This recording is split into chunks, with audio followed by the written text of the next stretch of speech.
Okay, let's unpack this. We're diving into a really vibrant piece of the Bible today, Psalm 100. Mm-hmm. Short, but definitely powerful. It is. Yeah. And right from the very start, it just explodes with energy. It hits you immediately.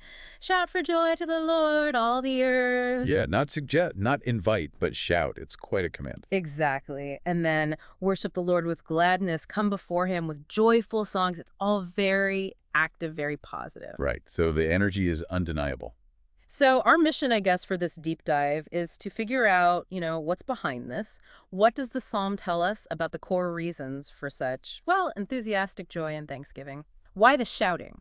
That's the key question. And what's great is the psalm doesn't leave you guessing for long after those big calls to action. Okay. It immediately lays the groundwork. It says, know that the Lord is God.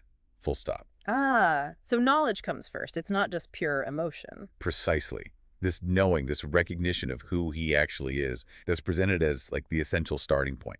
Before the shouting, before the singing. So it's rooted in a kind of deliberate understanding, not just feeling happy. Exactly that.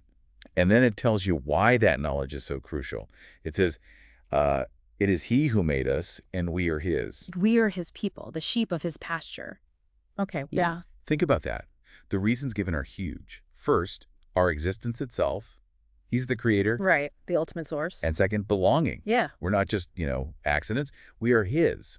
And that shepherd and sheep image. That's powerful. It speaks of care, doesn't it? Guidance. Care, guidance, even dependence. It zooms right in from the massive scale of creation to this really intimate relationship, this bond. That connection is fascinating, linking the universal fact of creation directly to, personal identity and belonging. Yes.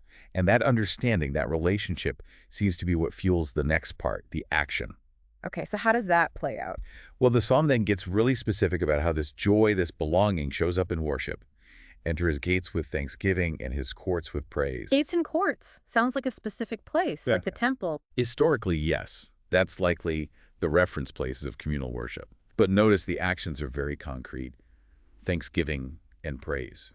Not just show up, but come with something. So entering that sacred space, maybe literally then or even metaphorically now, it's marked by these deliberate acts. Gratitude, adoration. It's not passive. Definitely not passive. It's an active acknowledging. Thanksgiving for what he's done, praise for who he is. And, it's interesting. Gates and courts imply entering his domain. On his terms. Right. And the terms laid out here are gratitude and praise. Okay. And then the psalm kind of wraps it all up, doesn't it? It gives us the big enduring why behind everything, the shouting, the knowing, the entering, the praising. It does. It says, for the Lord is good. That's foundational. And his love endures forever. His faithfulness continues through all generations. Wow. These aren't just temporary moods. They're eternal qualities. Exactly. Unchanging attributes of God himself. His goodness, his enduring love hymns in Hebrew, that loyal covenant love, and his faithfulness stretching across all time. So that connects back to the start. The reason you can shout for joy, the reason you can know him as God and shepherd, is because he is fundamentally good, loving, and faithful. Yes. Those characteristics are presented as the completely reliable bedrock supporting everything else, no matter what our own, circumstances or feelings might be doing day to day. It shifts the focus. The reason for the response is ultimately in him. In his nature, not just in our situation. His goodness sets the whole scene. His enduring love makes that sense of belonging secure. And the faithfulness means it doesn't just fade away, it's solid through generations. It really provides that ultimate stability, that trustworthiness. It's almost a cycle.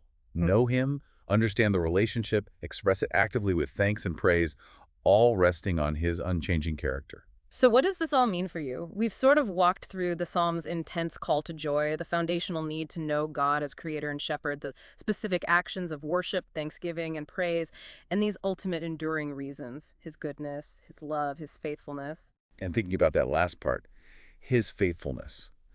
The Psalm specifically says it continues through all generation. That raises a thought, doesn't it? What does it mean for your life right now, today, to really consider a faithfulness that isn't just something historical or something maybe way off in the future, but one that spans all of time, past, present, future? How does that eternal faithfulness touch your present moment? Yeah, a faithfulness across all generations impacting right now. That's definitely something to think about.